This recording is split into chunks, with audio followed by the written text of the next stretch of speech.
నరసింహ చతుర్దశి గురించి రే మన నితాయి సేవని మాతాజీ ఒక హిందీ వాళ్ళకి ఇచ్చిన లెక్చర్ అనమాట ఇది. మాతాజీ ఎప్పుడో వాళ్ళకి ఒకసారి ప్రామిస్ చేశారంట, నేను ఆన్లైన్లో వచ్చి మీకు క్లాస్ తీసుకుంటా అని. అనుకోకుండా అవి రాలేకపోయిందంట.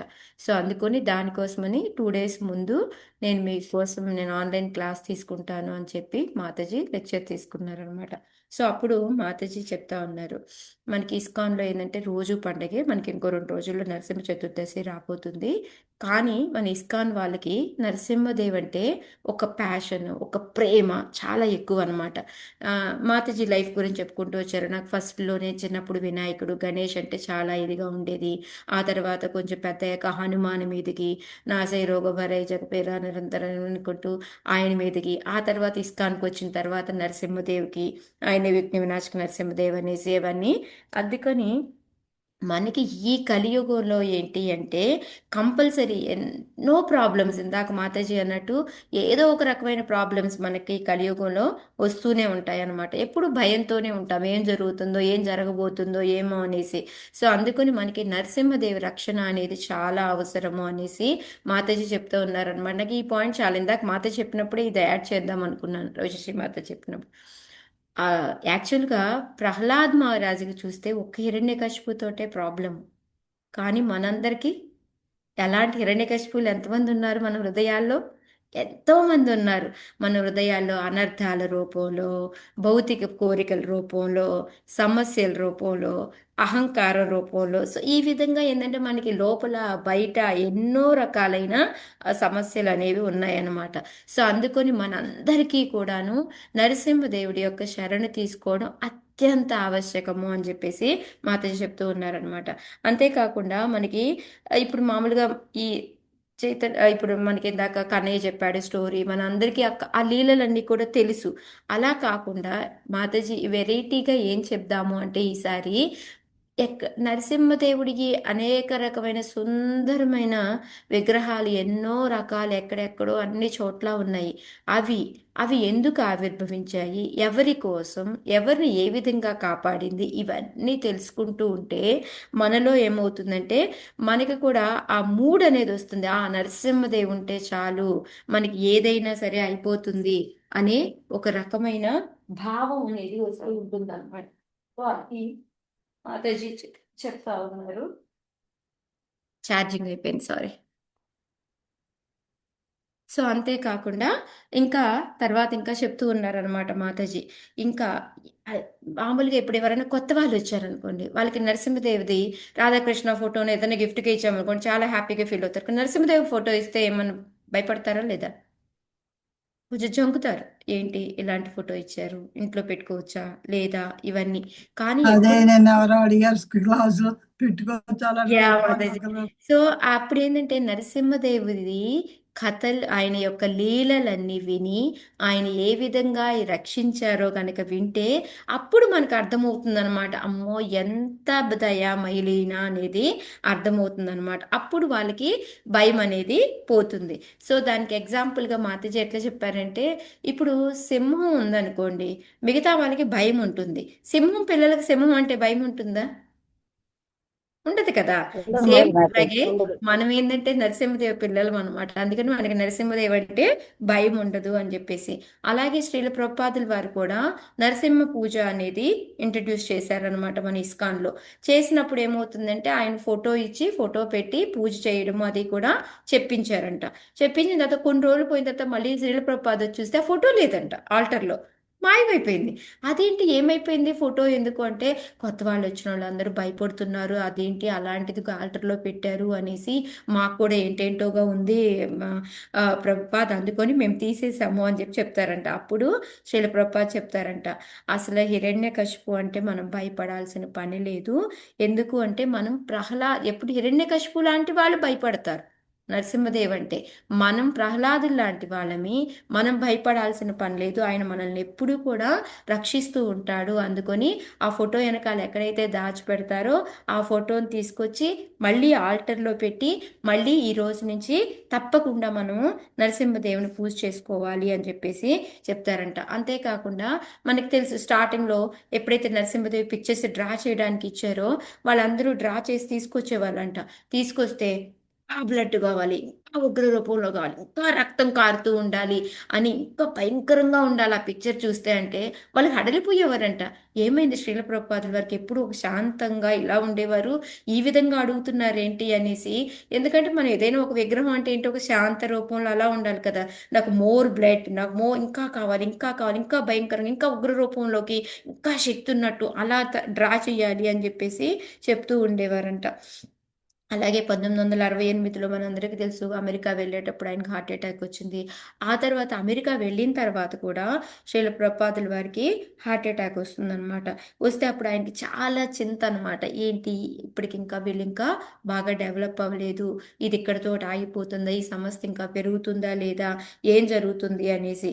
సో అప్పుడు ఆయన హాస్పిటల్కి వెళ్ళేటప్పుడు వీళ్ళందరికీ చెప్పారంట, మీరు నరసింహదేవుడికి ప్రే చేయండి, ప్రే చేసి ఆయనకి చెప్తారు, మా గురువు గారిని మీరు రక్షించండి, ఆయన్ని మీరు అనుకుంటే మీరు రక్షించగలుగుతారు, మా సమస్యను అంతా కూడా ముందుకు నడిపించే బాధ్యత ఆయన మీదే ఉంది అని చెప్పేసి రోజు ఆయన హాస్పిటల్కి వెళ్తూ చెప్పిన సెంటెన్స్లు ఇవంట. ఆ తర్వాత 1970లో ఏమవుతుందంటే మన కీర్తన బుక్లో ఈ నరసింహ ప్రేయర్ని, పూజని, ఆరతిని ఇవన్నీ కూడా జోడించడం అనేది జరిగిందంట. ఆ తర్వాత మనందరికీ తెలుసు శాన్ ఫ్రాన్సిస్కోలో ఎక్కువగా మనకి రథయాత్ర జరుగుతూ ఉంటుంది. అలాగే ఆసారి ఏంటంటే లాస్ ఏంజల్స్లో కూడా రథయాత్ర జరిగిందంట. తర్వాత డివోటీస్ అందరూ కూడా ఎటు వాళ్ళు అటు అటు వెళ్ళిపోయారంట. కానీ ఇంకా చాలా తక్కువ మంది ఉన్నారంట, చాలా కొంచెం మందే ఉన్నారంట. అయితే అప్పుడు ఈ నాస్తికులు వీళ్ళు ఉంటారు కదా, ఇది బాగా పెరిగిపోతుంది, బాగా ఇదిగా అవుతుంది అనేసి ఆ ఈర్ష ద్వేషాలతోటి చిన్న బాంబు వేస్తారంట వాళ్ళ మీదకి. వేస్తే వెంటనే ప్రజల ప్రభా చెప్తారంట, మీరెవరూ భయపడకండి, మనము ఈ రోజు నుంచి తప్పకుండా నరసింహదేవ్ ప్రేయర్ని చేద్దాము అని చెప్పి వాళ్ళందరికీ కూడా భయపడకుండా ఉండడానికి నరసింహదేవ్ ప్రహ్లాద్ మహారాజ్ది వీళ్ళందరిది కూడా లేలంతా కూడా వినిపించి ఆ తర్వాత నరసింహ ఆరతి ఒక్కొక్క పదాన్ని విడమరిచి ఎక్స్ప్లెయిన్ చేసి, నా వెనకాల మీరు కూడా పాడండి, దీన్ని ఇలా రోజు పాడుకోవాలి, మన దాంట్లో ఈ నరసింహ ప్రేయర్ని కూడా మనం యాడ్ చేసుకోవాలి అని చెప్పేసి వాళ్ళందరికీ కూడా చెప్పారంటే. ఎందుకు అంటే మనం ఎంతో ఎదుగుతూ ఉన్నాం కాబట్టి ఈ ఈర్ష్యాద్వేషాలతోటి మనకి కష్టపెట్టాలి అని ఎంతో మంది చూస్తూ ఉంటారు. సో మనల్ని కాపాడగలిగేది మనల్ని నరసింహస్వామి, అందుకొని మీరు ఇది కంపల్సరీ నేర్చుకోవాలి అని చెప్పి ప్రతి ఒక్కరికి కూడా ఆగస్ట్ 2, 1970లో ఇది నేర్పించడం అనేది మొదలుపెట్టి ఈ నరసింహారతిని అనేది మన దాంట్లోకి యాడ్ చేశారంట. ఇంకా తర్వాత ఇంకా చెప్పారంట, ఇంక ఇప్పుడే కాదు, ఒకవేళ ఇప్పుడు నేను అప్పుడు ఆయన జపాన్ వెళ్ళబోతున్నారంట. సో నేను ఇట్లా ఇక్కడే మీ దగ్గరే ఉంటానని లేదు, నా ఆరోగ్యం సరిగ్గా లేదు, నేను ఎప్పుడు ఉంటానో వెళ్ళిపోతాను నాకు తెలియదు, మేబీ ఇండియాలో కొన్ని కొన్ని టెంపుల్స్ కన్స్ట్రక్షన్ చేయాలి కాబట్టి నేను అటు వెళ్తూ ఉంటాను.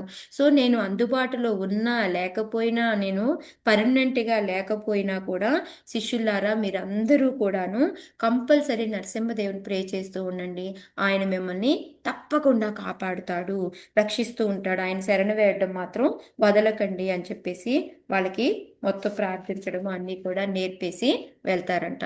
సో ఆ విధంగా మరి ఇప్పుడు మనకి భక్తులు చాలా మందికి డౌట్ రావచ్చు, ఇప్పుడు కృష్ణ నరసింహ ఒకటే అయినప్పుడు కృష్ణ కాపాడలేడా, నరసింహని ఎందుకు చేయాలి మనం, వస్తుందా లేదా సందేహం, ఎవరైనా అడుగుతారు కదా, ఇదేంటి రాధాకృష్ణ అని చేసుకుంటున్నారు కదా చక్కగా, మళ్ళీ ఇదేంటి మళ్ళీ మీకు మధ్యలో నరసింహ, ఆయన తప్ప కాపాడలేరు, ఇలా ఏంటి అని అంటే అప్పుడు దానికి మాతేసి చెప్తూ ఉన్నారనమాట.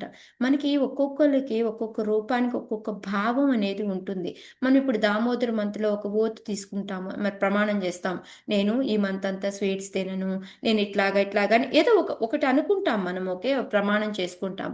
కానీ అది దృఢ సంకల్పంతో పూర్తి చెయ్యాలి అంటే మనకి శక్తి ఇచ్చేది కూర్మ అవతారం అంట.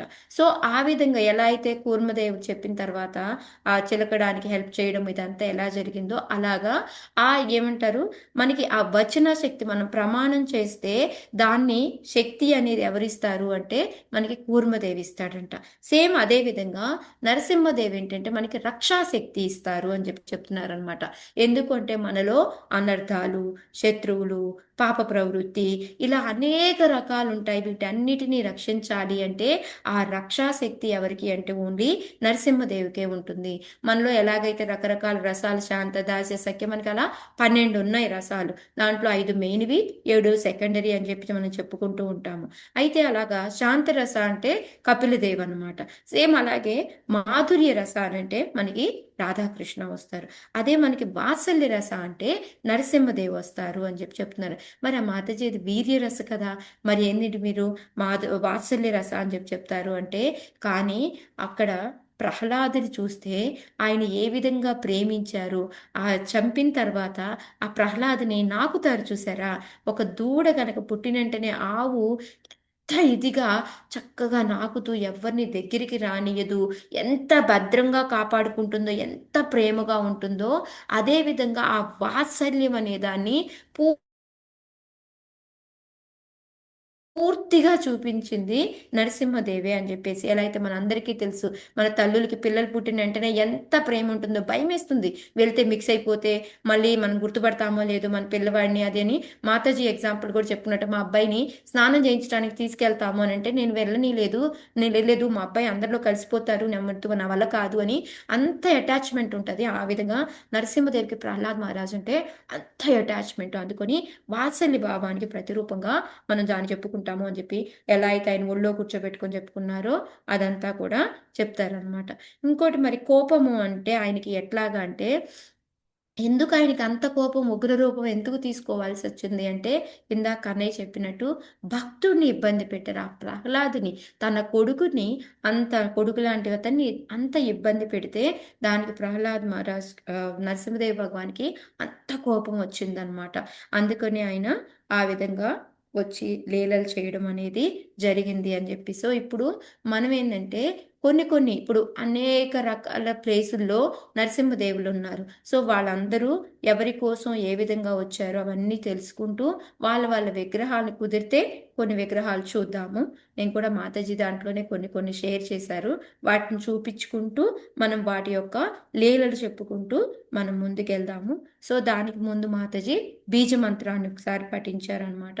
శ్రీ నరసింహ జై నరసింహ జై జై నరసింహ ప్రహ్లాదేశ జయ పద్మముఖ పద్మవృంద ఉగ్రం వీరం మహావిష్ణుం జ్వలంతం సర్వతోముఖం నృసింహం భీషణం భద్రం మృత్యుం నమామ్యహం ఒకసారి పఠించి, సో తర్వాత చైతన్య మహాప్రభుతో కూడా మనకి ఏ విధంగా ఈ నరసింహ యొక్క లీలలు ఇన్క్లూడ్ అయి ఉన్నాయి అని చెప్పేసి చెప్తూ ఉన్నారనమాట.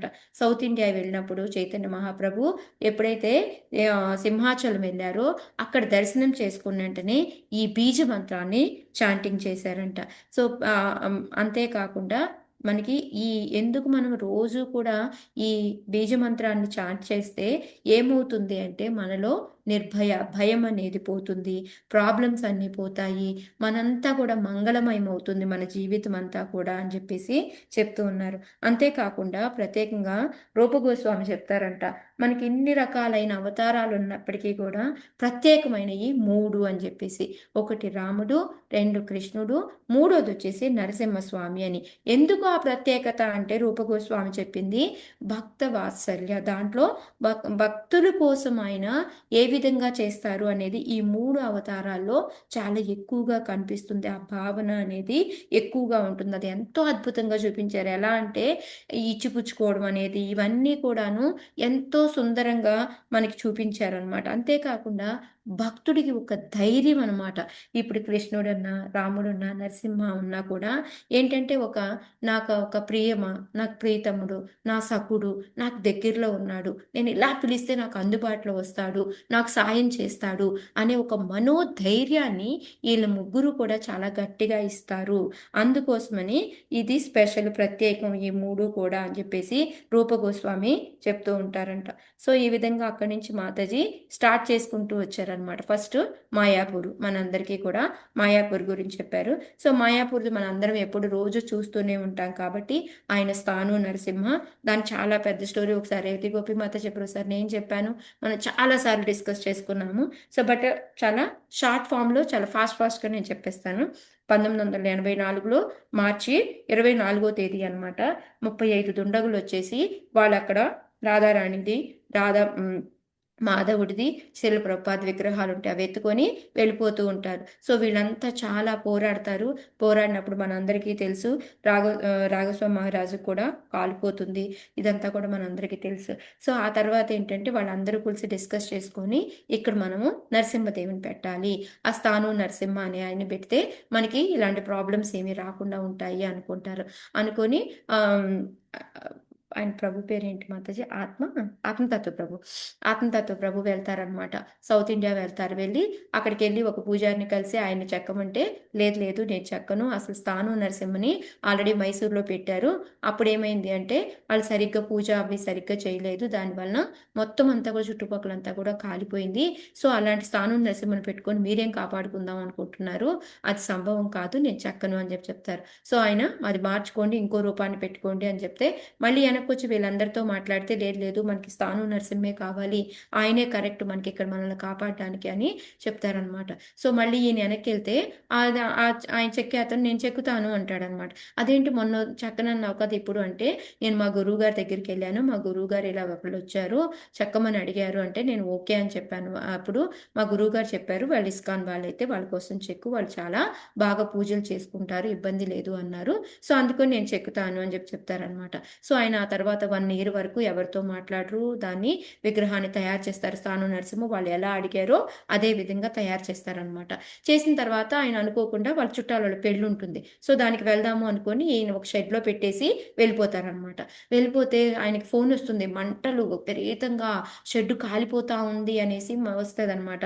వెంటనే ఈయనకి అర్థమైపోతుంది, బాబోయ్ నరసింహదేవు ఇక్కడ ఉండాలనుకోవట్లేదు, వెళ్ళిపోవాలనుకుంటున్నాడు అని వెంటనే వీళ్ళకి ఫోన్ చేసి చెప్తే వీళ్ళు రావడము, వీళ్ళు మళ్ళీ ట్రక్కు అన్నీ అరేంజ్ చేసుకొని నరసింహదేవిని తీసుకెళ్ళడం. ఆ రోజుల్లో అంత పెద్ద విగ్రహాన్ని తీసుకొని వెళ్ళడానికి అంటే పర్మిషన్లు ఎన్నో కావాలి, కానీ అన్ని చిటికలో రెడీ అయిపోతాయి, ఎక్కడికక్కడే పేపర్స్ అన్నీ రెడీ అయిపోయి అలాగా విగ్రహాన్ని తీసుకెళ్ళడము, ఎంతో పెద్ద ఎత్తున దాన్ని పెట్టి మనకు అక్కడంతా కూడా చేయడము తెలుసు. అంతేకాకుండా మాయాపూర్లో ఇప్పటికీ కూడా రోజు ఎంతో మంచిగా పూజలు అవన్నీ అందుతూ ఉంటాయి. అంతేకాకుండా ఎన్నో లీలలు మనం చూసామంటే ఎన్నో బుక్స్ మనకి దాని గురించి చెప్తూ ఉంటారనమాట. సో ఆ విధంగా మాయాపూర్లో మనందరికీ నరసింహదేవి స్వామి. సో ఇక్కడ మాతాజీ ఏం చెప్తున్నారంటే, మనం అన్నిటికీ వెళ్ళి మనం చూడగలము చేయగలము అంటే లేదు, అట్లీస్ట్ మానసిక రూపంలో మనందరమీ వెళ్ళి ఆ దర్శనం చేసుకొని ఆ ఏమంటారు ఈ రోజుకి ఆ ఫుల్ మూడ్లో అనమాట మనం ఇంకా నరసింహదేవితోనే ఉన్నాము అనే ఫీలింగ్ని కలుగజేసుకునేలాగా ఆ మూడు కోసం అనేసి నేను ఇవన్నీ చెప్తున్నాను అని చెప్పారనమాట.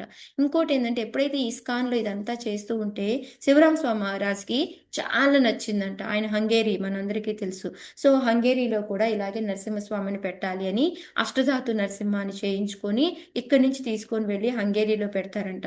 యాక్చువల్గా మన అందరినీ చూసామంటే హంగేరీలో అర్చనకి మొట్టమొదటి పీఠం వాళ్ళకనమాట. చాలా బాగా శివరామ స్వామి మహారాజు ఆ పగడిలో ఎన్ని పూలు పెట్టాలి, ప్రతిదీ కూడా అర్చనలో కూడా ప్రతిదీ అన్ని చాలా జాగ్రత్తగా చూసి చేస్తూ ఉంటారనమాట. ఎప్పుడైతే ఈ నరసింహస్వామిని తీసుకెళ్ళి అక్కడ పెట్టి పూజ చేయడం మొదలు పెట్టారో రకరకాల ప్రాబ్లమ్స్ రావడం మొదలు పెట్టాయంట. అప్పుడు శివరామ స్వామి మహారాజ్ అన్నారంట, మనం చేసే పూజలు ఆయనకి సరిపోవటం లేదు, సో ఆయన ఇక్కడ ఉండడానికి మంచిది కాదు అని చెప్పి మళ్ళీ దాన్ని తీసుకొచ్చి మాయాపూర్లో గురుకుల్లో పెట్టారంట. ఇప్పుడు కూడా మనం వెళ్తే గురుకుల్లో ఈ అష్టధాతు నరసింహాన్ని మనం చూడగలుగుతాము అని చెప్పేసి చెప్తూ ఉన్నారనమాట. సో అందుకే మనకి ఎప్పుడు కూడా శ్రీల ప్రభుపాద చెప్తారంట, మనము ఎక్కడైతే నరసింహ పూజ చేస్తామో దాంతోపాటు గురు ఆరతి అంటే గౌర ఆరతి అంటే మన నిత్యానంద మనకి వేల పూజ కూడా మనం గౌరాంగ పూజ కూడా చేసుకోవాలి అని చెప్తారంటే, ఎలా అయితే మనం చాంటింగ్ చేసేటప్పుడు పంచతత్వ మంత్ర చదివి మనం చేసే అపరాధాలన్నీ ఎలా పోవాలి అని అనుకుంటామో, ఇది ఒక ఉగ్ర పూజ టైప్ అయితే నరసింహస్వామిది ఇది శాంత పూజ అనమాట. రెండూ కలిపి బ్యాలెన్స్ అవుతాయి అనేసి, మనం ఏదైనా ఆ పూజలో తప్పులు చేసుకున్నప్పటికీ కూడా ఈ గౌరాంగ పూజ వలన అది ఆ తప్పులన్నీ కూడా మాఫీ అవుతాయి అని చెప్పేసి ఈ రెండు కలిపి చేయండి అని చెప్పి చెప్తారంట. సో నెక్స్ట్ అక్కడి నుంచి మూడో దానికి మనము చైతన్య మఠ్, ఏదైతే మనకి యోగపీఠ ఉందో, మనకి చైతన్య మహాప్రభు పుట్టిన ప్లేస్ ఉంది కదా, అక్కడ కూడా మనకి లోపల ఒక చిన్న టెంపుల్ ఉందంట. సో అదేంటి అంటే లక్ష్మీ నరసింహ టెంపుల్ అనమాట. బ్లూ కలర్ లో ఉంటుంది ఇక్కడ నరసింహదేవు. ఉమ్,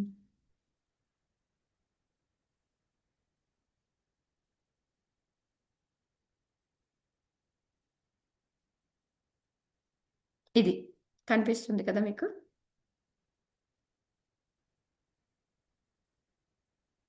కృష్ణ మాతాజీ, హరే కృష్ణ. యా, సైడ్ ఉంది కదా లక్ష్మీ నరసింహ, ఈ టెంపుల్ ఉంటుందంట. సో ఇక్కడ ఏంటి అంటే ఇది చాలా చిన్న మందిరం, బ్లూ డైటీస్ లో ఉంటుంది.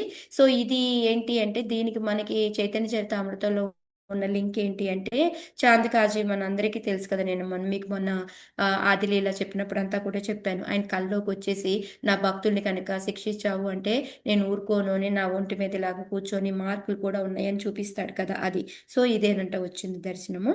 నెక్స్ట్ వచ్చేసి శ్రీవాస్ ఠాకూర్ వాళ్ళ నాన్నగారిది డెత్ యానివర్సరీ అయినప్పుడు ఆయన టైంలో విష్ణు సహస్రనామం పెట్టుకొని చదువుతూ ఉంటే మధ్యలో నరసింహ నేమ్ వచ్చిన వెంటనే చైతన్య మహాప్రభు నరసింహదేవిలాగా అయిపోయి రోడ్డంతా పరిగెట్టుకుంటూ గదను పట్టుకొని నేను మీ అందరినీ చంపేస్తాను అది ఇది ఇది అనేసి, తర్వాత వెంటనే చిచ్చి ఇదేంటి నేను ఇట్లా చేస్తున్నాను, నేను శాంత రూపంలో కదా నేను ఉండాలి అని చెప్పేసి వెంటనే ఆయన శాంత రూపంలోకి మారిపోతారంట. సో ఆ విధంగా మనకి దీనికి రిలేటెడ్గా ఈ రెండు కూడా మాతాజీ చెప్పాను. కొంచెం ఫాస్ట్గా వెళ్తున్నాను మాతాజీ నేను. సో నా తర్వాత వచ్చేసి కలకత్తా వెళ్తూ ఉంటే మనకి నరసింహపల్లి అని ఉంటుందంట. సో అక్కడ ఏంటంటే మనకి మందాకిని రివర్ ఉంటుంది అక్కడ. ఆ యా, హరే కృష్ణ మాతాజీ. హరే సారీ, ఇక్కడ చెప్పండి. రైట్ హ్యాండ్ చక్రం దగ్గర ఒక హ్యాండ్ అది ఒకటి ఉంది కదా మాతాజీ, అది ఏంటి మాతాజీ? నరసింహ తెలీదు, భగవాన్ చేతిలో తెలీదు మాత, చూడలేదు నేను. అన్నయ్య అడుగుతున్నాడు నన్ను, నాకు అర్థం కావట్లేదు. హరే తర్వాత కృష్ణ. చూసి చెప్తాను రా కన్నయ్య, ఓకే, నేను చూడలేదు. So next okay. ఏంటి అంటే మనకి ఆ నరసింహపల్లి అన్నమాట. ఆ నరసింహపల్లి ఏంటంటే మనకేం చెప్తారు అంటే, మనకి ఎలా అయితే అహోబిలంలో జ్వాలా నరసింహది అయిన తర్వాత ఆయన చేతులు కడుక్కున్నాడు హిరణ్యకశిపుని చంపిన తర్వాత అని చెప్తాం కదా, సేమ్ అదే విధంగా ఇక్కడ నరసింహపల్లిలో కూడా మందాకిని రివర్లో ఆయన చేతులు కడుక్కుంటా అంట. మరి మీరు అడగచ్చు అదేంటి అహోబిలం కదా, మరి ఇక్కడ మీరు ఇది చెప్తున్నారు ఏది కరెక్ట్ అని. ఏంటంటే ఒక్కొక్కసారి మనకి ఒక్కొక్క మన్వంతరంలో ఒక్కో చోట జరుగుతూ ఉంటుంది కదా, ఒక్కో మన్వంతరంలో ఇక్కడ జరిగింది అనమాట ఈ లీలంతా కూడాను. సో అది మాతాజీ చెప్పారనమాట. సో అందుకని అక్కడ ఏంటంటే ఎప్పుడైతే ఆయన శాంతపరచడానికి దేవతలందరూ వస్తారంట, దేవతలందరూ వచ్చి అక్కడ ఉన్న వాతావరణం చాలా ప్లెజెంట్ గా ఉంటే అందరూ అంటారంట మేము కూడా ఇక్కడే ఉండిపోతాము అని. విశ్వకర్మను పిలిచి చక్కగా పెద్ద పెద్ద భవనాలు కట్టించుకొని అందరూ కూడా అక్కడే ఉండి నరసింహదేవుని ప్రే చేసుకుంటూ దేవతలందరూ కూడా ఉండేవారంట. సో ఇప్పుడు ఏంటంటే మనం అక్కడికి వెళ్తే ఏంటంటే ఈ టెంపుల్, అలాగే ఆ కొండల మీద అంతా కూడా చాలా అందంగా మనకి ఇప్పటికి కూడా దర్శనమిస్తుంది అని చెప్పేసి నరసింహపల్లి యొక్క గొప్పతనాన్ని చెప్పారనమాట. ఆ తర్వాత మనం బృందావనం వెళ్తే బృందావనంలో మనకి 18 రకాల నరసింహస్వాములు ఉన్నారంట. ఆ ఎన్నో లీలలో, అంతేకాకుండా పాకిస్తాన్లో కూడా ఎన్నో ఉండేవంట. దాంట్లో ఏంటంటే కొన్ని ఇలాగా ఈ ఆంగ్లేయులు రావడం లేదా ఈ ముస్లింల వల్ల కానీ మొత్తం కొట్టేయడము కొన్ని పోవడము అనేది, అదే మాతాజీ చెప్తూ ఉన్నారు, నేను ఒక బుక్ రాయాలని ఉంది నాకు, ఏవైతే అన్ని కూడా అంతర్గతంగా వెళ్ళిపోయాయో వాటన్నిటి స్టోరీస్ కూడా సేకరించి ఒక బుక్ తయారు చేయాలి నరసింహ మీద అని నా కోరికగా ఉంది, చూద్దాము, మేబీ దేవుడి దయ వల్ల అయితే చేస్తానికి ట్రై చేద్దాము అని చెప్పి అన్నారనమాట. నెక్స్ట్ వచ్చేసి రాధారమణ్ టెంపుల్ దగ్గర ఒక నరసింహస్వామి ఉంటారంట. అదేంటి అంటే రాధారమణ్ ఆవిర్భావం కరెక్ట్ గా రేపు అవుతుంది అనమాట. ముందు రోజు నరసింహ చతుర్దశి అయితే రేపు మనకి రాధారమణ అపీరెన్స్ అవుతుందంట. సో ఎందుకు అంటే ఆయన గోపాల భట్ట గోస్వామి ఉన్నారు కదా, గోపాల భట్ట గోస్వామి అంట ముందు రోజు నరసింహ దానప్పుడు ఒక జమీందారు వచ్చి అన్ని విగ్రహాలకి కూడా బట్టలు పంచుతూ ఉన్నారంట. పంచుతూ ఉంటే అరేరే నాకు కూడా ఒక విగ్రహం ఉండుంటే చక్కగా నేను కూడా ఆ బట్టలన్నీ అలంకరించి చేసుకునేవాడిని అని ఎంతో, అంటే ఆ మెడిటేషన్లోనే ఉంటూ ఆయన ఆలోచిస్తూ నిద్రపోతాడంట. సో ఆయన దగ్గర ఏంటంటే రకరకాల శాలిగ్రామాలు ఉన్నాయంట. సో అందులో ఉన్న ఒక శాలిగ్రామము రాధారమణ లాగా మారిపోతుందంట. ఉదయం లేచేటప్పటికి రాధారమణ ఉంటారు. సో ఆ తర్వాత ఏంటంటే ఆయన దాన్ని చక్కగా అలంకరించి రోజు పూజ చేయడం అనేది, సో అలాగా ఆ నరసింహ భగవాన్ తోటి రిలేటెడ్ గా ఈ రాధారమణది చెప్తారనమాట. నెక్స్ట్ ఏంటంటే మనం గోవర్ధన పరిక్రమ చేస్తూ ఉంటే అక్కడ లోటా టెంపుల్ అని ఉంటుంది కదా, ఆ టెంపుల్ దగ్గర టర్న్ తీసుకుంటే చిన్న నరసింహ టిలా అని ఉంటుందంట. అది పైన ఎత్తుగా ఉంటుందంట. ఏంటి దానికి రిలేటెడ్ ఏంటి అంటే యశోదమయ్య ఎప్పుడైతే అంటే మన చిన్న కృష్ణ కన్నయ్య ఆవులు తీసుకొని వెళ్ళిపోతాడు కదా, వెళ్ళిపోతే ఆ వెరుగం తట్టుకోలేకపోయేదంట. ఎట్లా ఉన్నాడో ఎలా ఉన్నాడో అనేసి ఆ నరసింహటిలా అని బాగా ఎత్తుగా ఉండేదంట.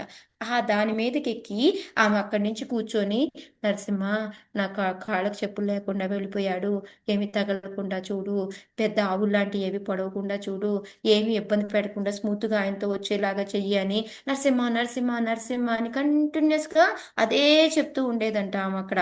అందుకొని ఈ కథ అంతా తెలుసుకొని సూరజ్ రాజా అనేసి ఒక రాజు అనమాట 1740లో అక్కడ ఒక నరసింహ విగ్రహాన్ని పెట్టి చిన్న గుడిలాగా కట్టించారంట. కాకపోతే అది కొన్ని రోజులకి ఏంటంటే మరుగున పడిపోయి అదంతా పాత పడిపోయిందంట.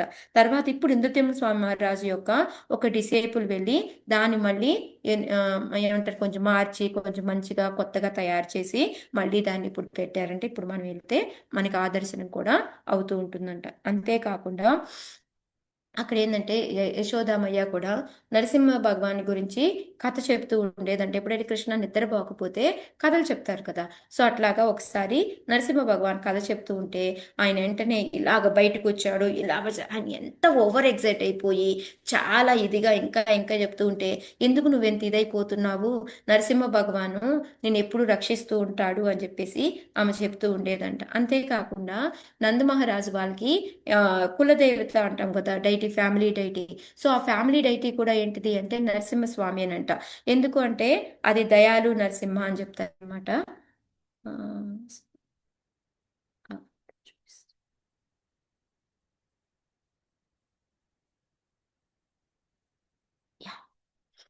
ఇది మాతాజీ దయాలు నరసింహ అనమాట.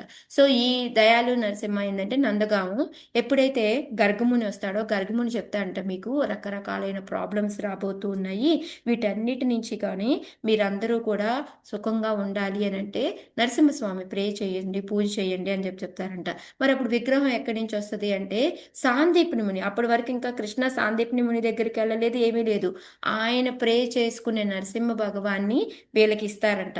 ఇస్తే దాన్ని తీసుకొచ్చి నందగాముల దగ్గర పెట్టుకొని వాళ్ళు రోజు కూడా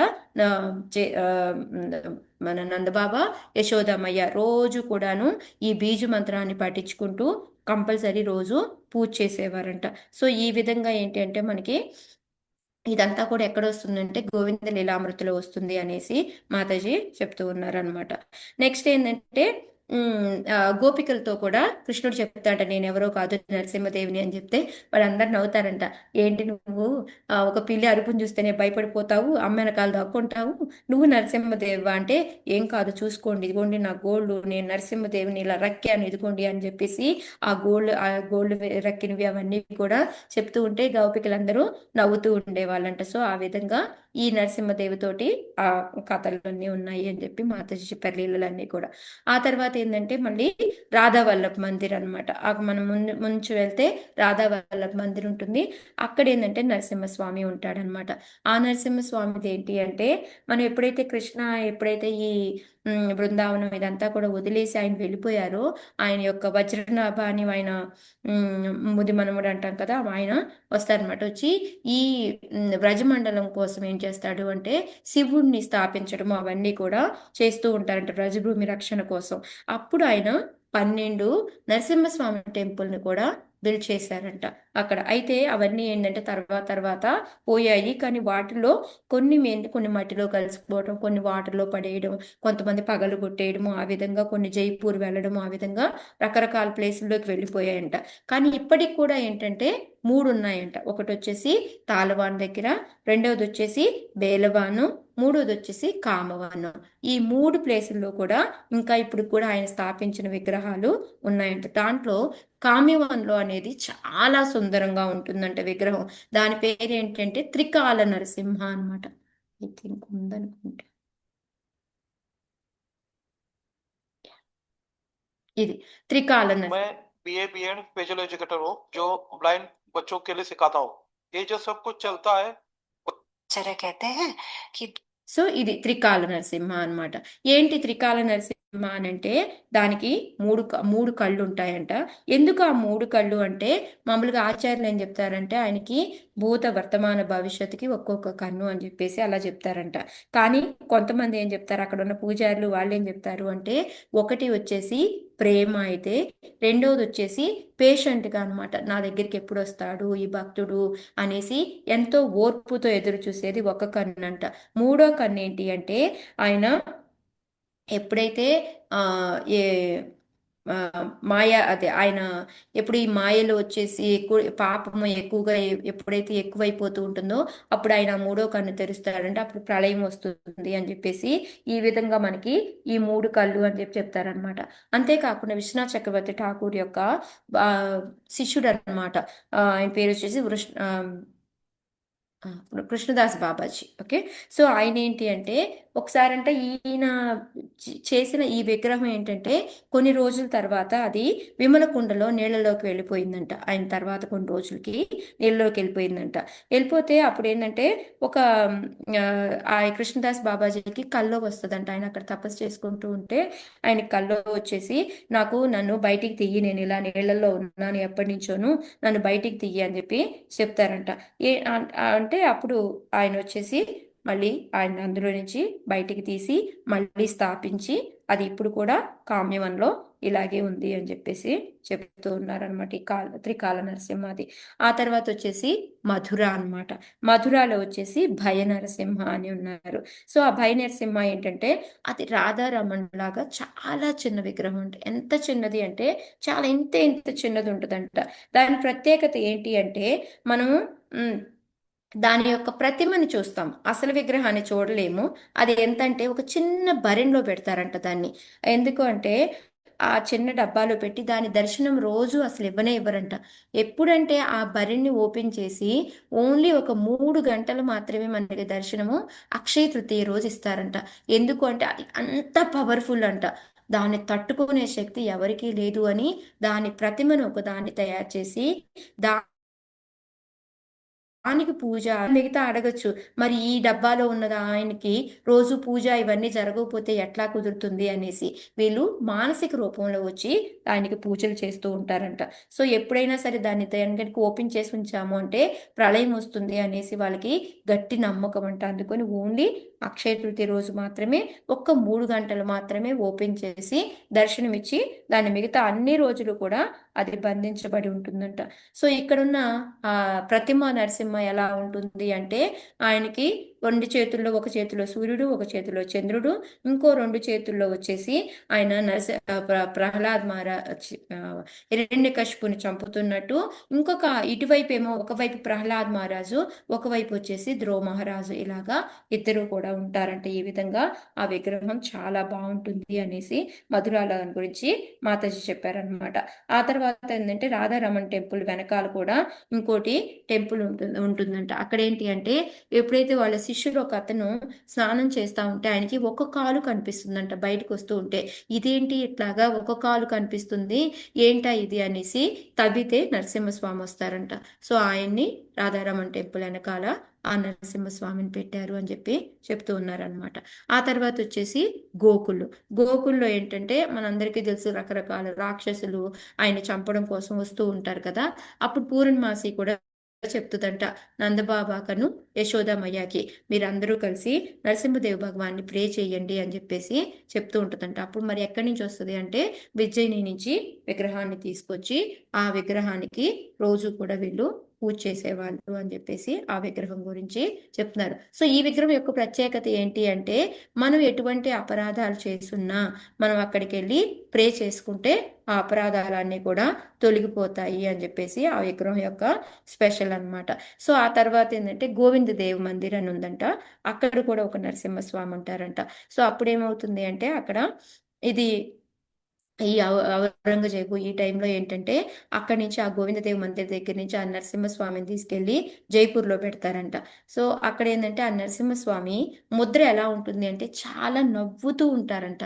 ఎందుకు అంటే ఎవరైనా సరే ఆ మాయ అనేది ఏవైతే ఉంటుందో ఆ మాయ గనక నా భక్తుల జోలికి వస్తే నేను ఊరుకోను అని చెప్పేసి ఆయన ఎప్పుడు కూడా ఒక శరణ ఇస్తున్నట్టు చాలా అందంగా నవ్వుతూ, అంటే ఆ మాయ మీద నవ్వుతున్నట్టు, నువ్వు వస్తావా, నా భక్తుల దగ్గరికి రాగలుగుతావా నన్ను దాటి అని అంత అందంగా నవ్వుతూ ఉంటుంది, అంతగా రక్షణ ఇస్తుంది అని చెప్పేసి చెప్తూ ఉంటారంట.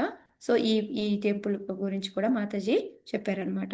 నెక్స్ట్ వచ్చేసి మనకి నరసింహ శాలిగ్రామాలు ఎన్నో ఉంటాయంట. బృందావనంలో ప్రతి టెంపుల్ దగ్గర కూడాను ఒక ఎంట్రన్స్లో అంట నరసింహ యొక్క శాలిగ్రామ్ పెడతారంట. మనందరికీ తెలుసు శాలిగ్రామ్ ఎలా ఉంటుంది, కొంచెం నోరు తెరిసినట్టు ఉంటుంది కదా. ఆ లోపల కర్పూరాన్ని పెట్టి ఆయన్ని నువ్వే రక్ష ఈ టెంపుల్కి అని చెప్పేసి నరసింహస్వామిని ఆ విధంగా అన్ని చోట్ల కూడా పెడతారు అని చెప్పేసి చెప్పారు. ఈ విధంగా మాయాపూర్లో, బృందావనంలో మనం అన్ని కూడా నరసింహస్వామిని చూసాము. ఇప్పుడు ఇందాక మనకి ఆల్రెడీ దామోదరి చెప్పింది జగన్నాథపూరి. జగన్నాథపూరిలో కూడా ఏంటి అంటే మనకి నరసింహస్వామి ఉంటారు. ఆయన నవనరసింహ ఇదంతా చెప్పలేదు మాతాజీ. మాతాజీ ఏంటంటే యజ్ఞ నరసింహ గురించి చెప్పారనమాట. ఎందుకు యజ్ఞ నరసింహ పేరు వచ్చింది అని అంటే ఆయనకి యాక్చువల్గా అదేంటంటే మనం బాగా దగ్గరికి వెళ్ళి పూజారిని అడిగితేనంట అప్పుడు ముందేమో శాంత రూపంలో ఉంటుందంట, ఆ తర్వాత వెనకాల ఉగ్ర రూపం నరసింహ కూడా ఉంటారంట. మనం బాగా లోపలికి వెళ్ళి వాళ్ళని అడిగితే అప్పుడు చూపిస్తారంట అది. సో ఇదనమాట. మీకు ఇంకా వెనక వైపుకి అది మళ్ళీ ఉగ్ర రూపం ఉంటుంది, ముందు వైపుకేమో శాంత నరసింహ ఉంటుంది అనమాట. ఇది జగన్నాథపురిలో అనమాట. ఎందుకు ఇది యజ్ఞ నరసింహ అని వచ్చింది అంటే మనకి ఇంద్రదిమ్న మహారాజ్ తెలుసు కదా, మనకి నీలమాధవ్ని చూద్దామని వెళ్తారు, పెద్ద స్ట్రోమ్ వస్తుంది, అక్కడి నుంచి నీలమాధవ్ డిసపేర్ అయిపోతాడు. చాలా బాధగా ఉన్నప్పుడు నారదులు వారు వస్తారంట, వచ్చి చెప్తారంట నీవేం కంగారు పడుకు, నువ్వు నరసింహస్వామి యొక్క పూజ చేసుకో, నీకు నరసింహస్వామి వలన నీకు నీలమాధవ్ యొక్క దర్శనం అనేది జరుగుతుంది అని చెప్పేసి ఆ నరసింహస్వామిని నారదులు వారు ఇచ్చారంటే ఈ నరసింహస్వామిని. సో ఆ విధంగా ఏంటంటే ఆ తర్వాత ఆయన ఆ నరసింహస్వామిని పెట్టుకొని అక్కడ 1000 అశ్వమేధ యజ్ఞాలు చేస్తారంట. సో అందుకొని ఆయనకి యజ్ఞ నరసింహ అని పేరు వచ్చింది అని చెప్తున్నారు. ఇదేంటంటే ఎంతో పురాతనమైన నరసింహస్వామి అంట. ఎప్పుడు కూడా ఇది శాంత రూపంలో ఉంటుందన్నమాట. అదే వెనక ఏంటంటే ఇందాక మాతాజీ అన్నారు, మీరు అందరికి గుర్తుందో లేదో, కాలాపహాడి అని ఒక అసుర రాజు ఉండేవాడు అనమాట. ఆ రాజు ఏంటి అంటే జగన్నాథపురిలో ఉన్న టెంపుల్స్ అన్నిటినీ కూడా ధ్వంసం చేయడంలో ఉన్నారంట. అలా ఉంటూ ఉంటూ ఈ టెంపుల్ దగ్గరికి వచ్చి దీన్ని కూడా నాశనం చేద్దామని వచ్చి ఎప్పుడైతే ఈ శాంత నరసింహని చూశారో వెంటనే ఆయన కూడా చాలా శాంతంగా మారిపోయి ఇంకా నేను ఏ టెంపుల్స్ని నేను ఏమీ చెయ్యను అనేసి అక్కడి నుంచి జగన్నాథపురిలో టెంపుల్స్ అనేవి ఏవి కూడా ధ్వంసం అవ్వడము, విగ్రహాలు పాడవడం అనేది జరగలేదు అని చెప్పేసి చెప్తూ ఉన్నారనమాట. సో ఈ విధంగా ఏంటంటే వెనకాలదేమో ఉగ్ర నరసింహ సెల్ఫ్ మేనిఫెస్ట్ అంట, అది ఆయన అనంతటా ఆయనే వస్తే దాన్ని బ్రహ్మదేవు ప్రే చేస్తూ ఉంటారంట ఉగ్ర నరసింహకి, దీనికేమో అందరూ చేస్తూ ఉంటారు అని చెప్పేసి మాతాజీ చెప్పారనమాట. సో ఆ తర్వాత మళ్ళీ మనకి శ్రీరంగం తీసుకెళ్లారు. శ్రీరంగంలో కూడా ఏంటంటే ఓకే మాతాజీ, నేను రేపు చెప్తానులే అయితే మిగతాది, ఇంకా టైం ఉంది, రేపు వచ్చింది కదా. कि अगर ये హరే కృష్ణ. కంటిన్యూ చేయనా మాతాజీ, ఇంకా కొంచెం ఉంది. హరే కృష్ణ. వద్దులేరా, రేపు చెయ్యి. అదే అంటున్నాను, చాలా టైం అయిపోయింది, మన ప్రసాదం కూడా చేయాలి కదా మాతాజీ. అవును. ఇది 2 విషయాలు యాడ్ చేద్దాం అనుకున్నా. ఒకటి మన నరసింహపల్లి చెప్పావు కదా, అవును. నరసింహపల్లి మనము నవ నౌది పరిక్రమలో వెళ్తాం అనమాట మనం. ఆ, వెళ్ళి correct. అక్కడ ఆ స్వామి అక్కడ చేతులు కడుక్కున్నారని చెప్తారు రక్తంతో. అందుకని అందరూ అక్కడ స్నానాలు చేస్తారనమాట నదిలో. ఇక ప్రిపేర్ అయిన వాళ్ళేమో బట్టలు తెచ్చుకుంటారు, లేని వాళ్ళు ఆ తడి బట్టలతోనే అట్లా మిగతా మేము అట్లా మాకు అనుభవం అయింది అది. సెకండ్ ఏమో ఇంకోటి నరసింహ తిల్ అని చెప్పావు కదా, అవును. తిల టిలా టిలా టిలా తిల అనుకోకుండా ఈసారి నేను బృందానికి వెళ్ళా కదా, శ్యామ మోహిత వాళ్ళ ఆ, బాబు దానికి వెళ్ళాం. Beautiful place. దాని మీద ఎక్కితే నీకు గోవర్ధన్ వ్యూ చాలా బాగా కనిపిస్తుంది. ఆ, చాలా ప్రశాంతంగా చిన్న గుట్ట మీద ఉంది. పురాతనమైంది అనమాట. ఇప్పుడు ఇన్నోవేట్ చేస్తారంటే గజం సుమారా ఎంత చేసినా కూడా అది ఇంకా అవోల్డ్గానే ఉంది. ఎక్కువ ఆధారం లేదు దానికి. యా, ఈ రెండు అనుకోకుండా చూస్తాను నేను. Thank you Mataji. Hare Hare Krishna. Krishna. So రేపు కంటిన్యూ చేయమ్మా. రేపు బహుశా నేను నీ మామూలు భాగవతం క్లాస్ ఉండదు.